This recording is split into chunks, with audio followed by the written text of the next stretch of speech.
I knew that would happen. I should have been here pressing every so often, because now my computer has gone down. So if you'll excuse me, I'll obviously have to reboot it. Try to get it going, because it's supposed to be a 2-in-1, that's why I folded it. Maybe it could even work like this. Then some of you might not be able to see me, so let's try. Okay. Now first of all, of course, it actually comes up immediately. That's all right.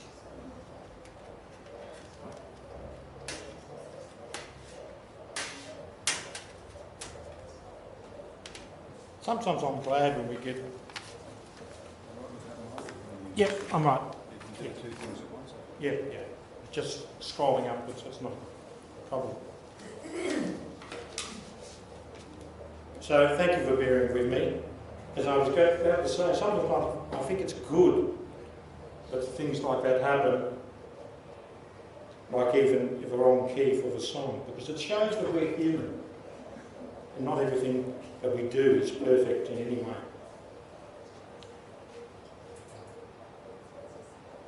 Now the theme for this morning, God's protection in uncertain times.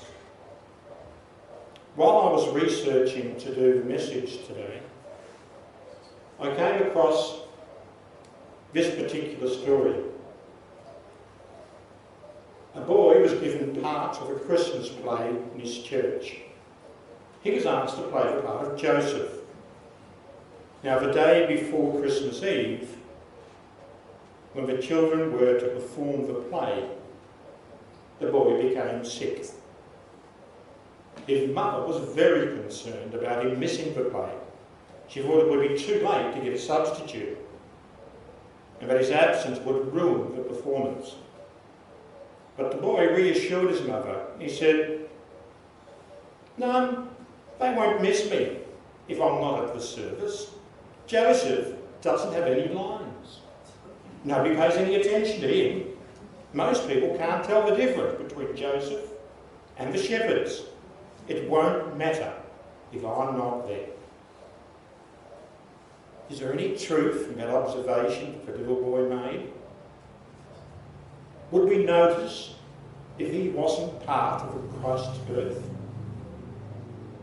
If we saw a Christmas program or a nativity scene without Joseph, would we recognise that he was missing? When it comes to the account of Jesus' birth, we certainly remember Mary's part. She had the leading role. And we remember the shepherds who were told about the birth of Jesus, and they spread the word after they had seen the child in the manger. We also remember the angels who spoke to the shepherds and sang.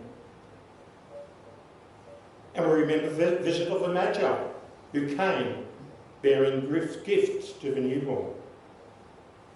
But what about Joseph? He was just part of the background, part of the scenery. No words of Joseph are recorded in the Bible.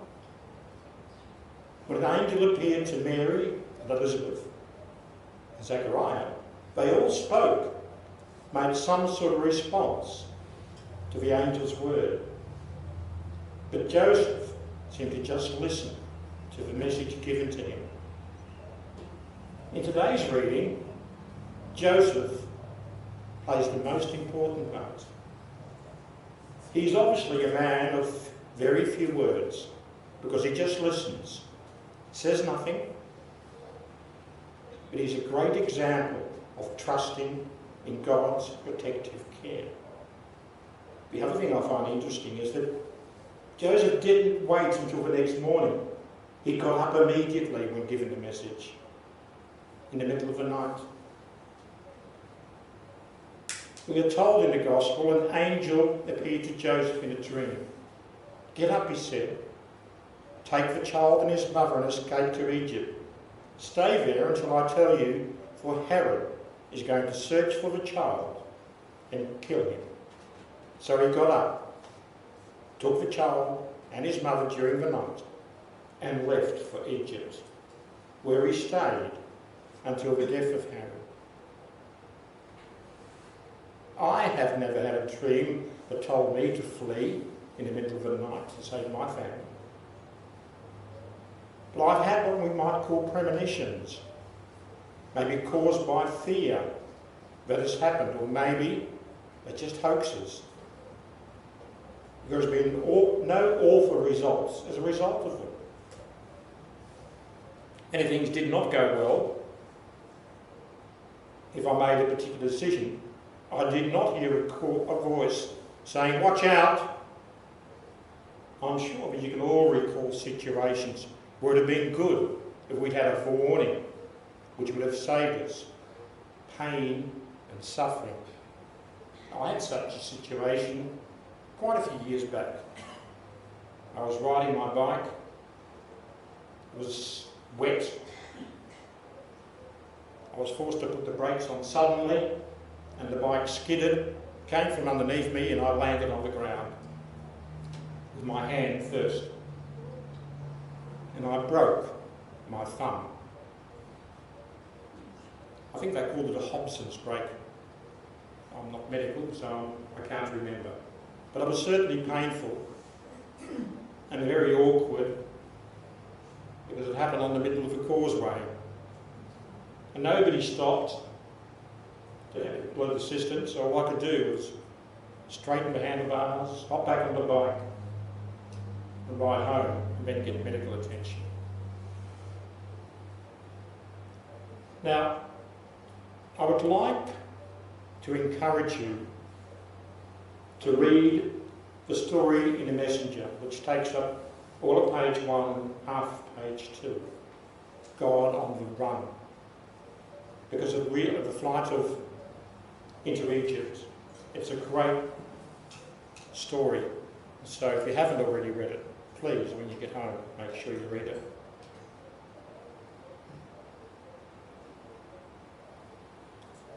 After Herod died, Joseph had another 2 dreams. In the first of these, which was his third dream, the angel told him to take the child and his mother and go back to the land of Israel. Those who were trying to kill the child had died. On finding that Archelaus, who was a rotten apple from the Herodian bad tree, was reigning in Judea in place of his father Herod, and he was warned again, this time, to withdraw to the district of Galilee and to move to the town of Nazareth. So today's story started in Bethlehem, the city of David, and it moves to Egypt, a land of ambiguous connotations, a place of bondage from which God delivered the people of Israel on an exodus. But it's now a place of refuge. Then on to Galilee, which is also known by the locals as Galilee of the Gentiles. Galilee was part of the northern kingdom of Israel. But the land had never recovered, or the people in the land had never recovered since the fall of the Assyrians, and it was now widely populated by foreigners, or Gentiles. And the Jews in Judah considered Galilean Jews only one step above the Samaritans. And the final destination, Nazareth, is an insignificant little agricultural village. Only a small number of people lived. So we see that Matthew's narrative presents an unexpected turn in the career of Jesus, the Messiah, the King, to turn towards lowliness, humility, rather than the grandeur and greatness. But it was also helped to fulfil what was said through the prophets. "For out of Egypt I called my son, and he would be called a Nazarene." After all, Herod and the chief priests would never have thought to look for the Messiah, the King, in Nazareth. But then that was the whole point. Jesus was not that kind of Messiah or King that they were expecting. But he was King of the world.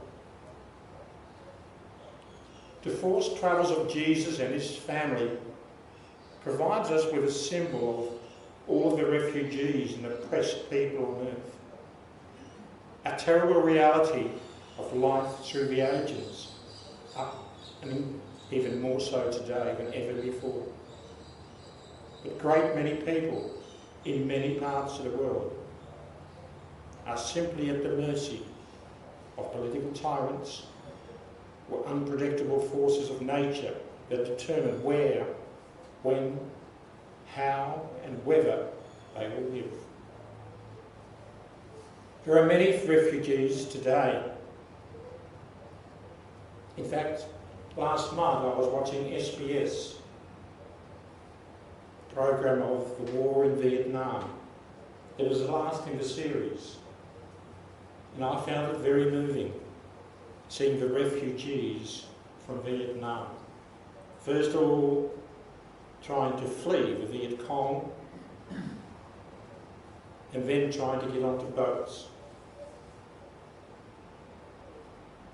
And I was reminded, not just of the refugees, but of the men who gave their lives, because eventually they built a memorial in the US of A to honour the 57,000 men who had actually died while fighting the war in Vietnam. Now, there's always refugees through the ages. Just think back to the Puritans leaving England because, pardon me, they disagreed with the Church of England, which had been started by Henry VIII, to then, having heard of the Reformation in Europe, found that the Church of England was still too close to the Catholic faith and didn't agree with it. So they left England in 1608. First of all, they went to the Netherlands. And then in 1620, on to Plymouth in New England. And I'm sure that their exodus was made after dreams and visions, and possibly even answer to prayer, asking God for his protection in their uncertain times. Our gospel lesson today builds a sense on Paul's simple affirmation in Galatians 4, verse 5, that Jesus was born of a woman like us, and tells us that Jesus himself is one of those disposed ones, a refugee.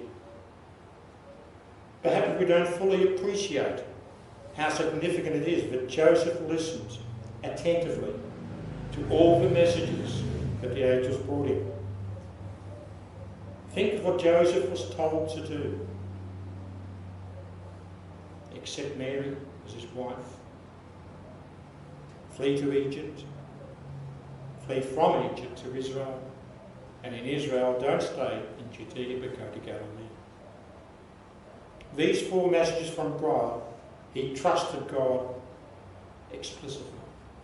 Each time, he didn't question the instructions, but trusted in God's protective care for his family.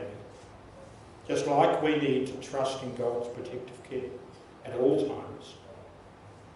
When it comes to trusting in God's protective care, one Christian writer noted we could learn all we needed to from the example of Noah.